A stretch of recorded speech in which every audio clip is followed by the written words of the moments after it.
So I'm actually going to go straight ahead and apologize to all of you in advance for the video quality not being particularly up to par compared to usual. This is because I'm having to use my phone as a webcam through Wi-Fi. As I'm sure you guys know by now, I'm going to be getting my Logitech Brio cam back again at some point soon. I'm hoping you can't hear any traffic or any kind of sounds in the background, but since this is a dynamic microphone, this should be taking pretty much all room sound away and just focusing on my voice. I've never been a big fan of dynamic microphones for this exact reason. If I decide to do this and I continue to talk to you guys, it's not that great.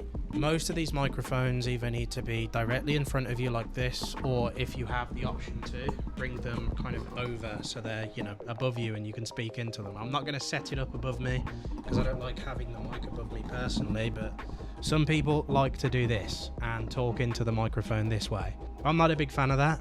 I never have been, but if you have it in the position I usually have it, you know, bloody hell, that just snapped off.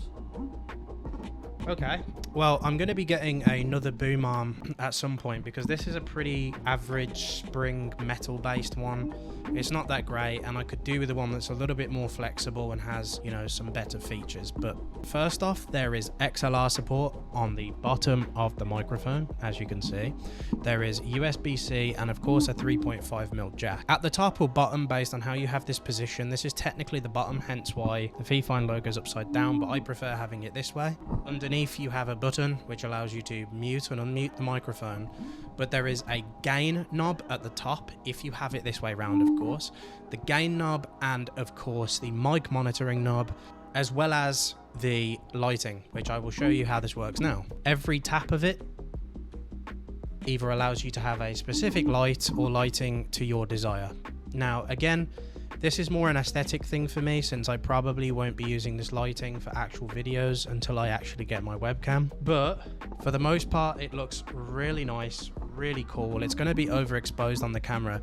The only problem I do have with this specific RGB lighting is that it isn't like dimmable. I wish it was, because as you can see, it's overexposed on this camera, but once I get my webcam and I sort these things out, it's going to be perfectly fine. Now, I'm sure that FIFINE will allow me to review the FIFINE SC3, which is basically their amp mixer, and it allows you to use the XLR port. So you can tell the difference between USB-C and XLR, because obviously XLR allows for a more lossless sound, so sound quality should probably improve even further than the current USB-C, which is pretty amazing considering this mic already sounds better than the Wave 3, which is a 250 to 300 pound mic, and sounds better than, and excuse me for saying this, based on whether you like dynamic microphones, this is the best microphone I personally think I've heard from FIFINE as of yet. There might be better ones out there, which maybe they haven't sent me to review or review yet, but for right now, this is one of the best microphones they have made, and it will be currently my main microphone and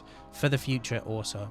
Also, there is a pop filter on the top, which is not like a normal pop filter compared to their other pop filters they've had. This one is very professional and looks a lot more like an actual pop filter that you would get on like a Shure, whatever that microphone is. All I'm going to say is the Shure microphones are virtually on this level in terms of quality and performance. However, you are getting a full metal mic, and this is metal by the stand and the bolts, but is actually what I would like to call hardcore plastic, since it's a very, very hard plastic build. There's only a couple of problems. The buttons or the knobs on the top are actually a little bit loose, but this means absolutely nothing to me. Even if they're just a little bit wonky or whatever, they're straight, there's nothing wrong with them. It's just a matter of them being a little bit wobbly, but again, this isn't a big deal. Once you've kind of set things as you need them to be, you won't be touching them again anyway, so there is that, of course. As I say, this microphone as a whole looks amazing. I could probably do with a better boom arm to put this on, so I will be looking into getting like an RGB boom arm, or just generally a better functioning one overall. And obviously when I get the XLR functionality, I'll be doing a second review showing both the XLR support and of course how the mic works with that. Really, there's not a lot to say in terms of microphones, but I could give you a little spec rundown if you like. Now, before you wonder, could this be used for professional recordings and stuff? Absolutely it could. Is it used for gaming and streaming? Of course, absolutely. But again, because it's dynamic, this microphone is going to need to be in front of you pretty much at least 6 inches They say that the minimum good sounding distance is 6 inches. Anything further than that gets a lot quieter and doesn't sound as good. And if you have to start turning the gain up to maximum, you are going to start to hear distortion and kind of static noises. I'm not sure whether that goes away when you use XLR, but for this use case scenario, it is fucked. My hair is having a fit over there. That's nice. If you're wondering what the best gain is that I've currently found out, this is the minus, that's the plus.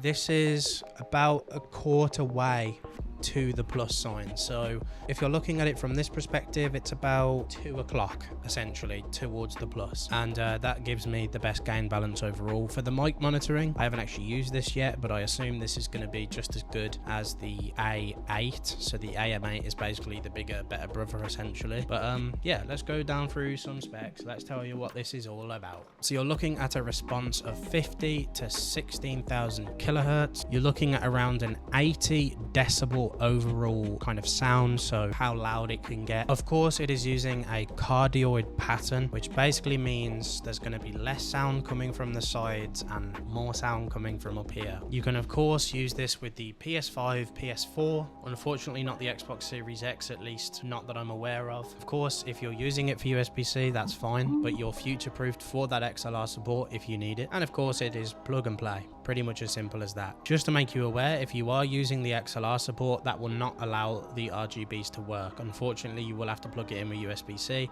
but you have to make sure the XLR is in before you put in the USB-C. Otherwise, it will pick it up as a USB-C channel. You don't want to be doing that. The sensitivity is minus 50 plus 3 dB, or as we like to know it, decibels. You have a 16-bit bit depth sample rate and a 44.1 kilohertz to 48 kilohertz response with the bit depth sample rate. And once again, the microphone isn't very heavy. The whole box, including all the shipping, is around 1 kilogram. So yeah, I would like to say that is all for this video. Obviously, I'll be doing little bits of editing and other stuff in the middle, kind of like montage clips and other things, but that will pretty much bring us to the end for now. When it comes to future videos and pretty much the rest of the videos coming forward, everything will be recorded using this microphone. So I suppose from now on, you almost get a mini review on every single video that you listen to, because I'll always be using this mic unless I'm recording directly from my phone. So yeah, obviously I'm excited to obviously try this with XLR support. I'm also excited to try another review tomorrow, because I should be getting a new keyboard either today or tomorrow. Don't know when, but it will be coming. I've pretty much given you the spec rundown. I've kind of shown you what I can. This mic's amazing, and yeah, I'm hoping that through the future you can see this transform and audio quality gets better and video quality gets better too. So thank you guys for watching. I'll see you guys soon, and peace.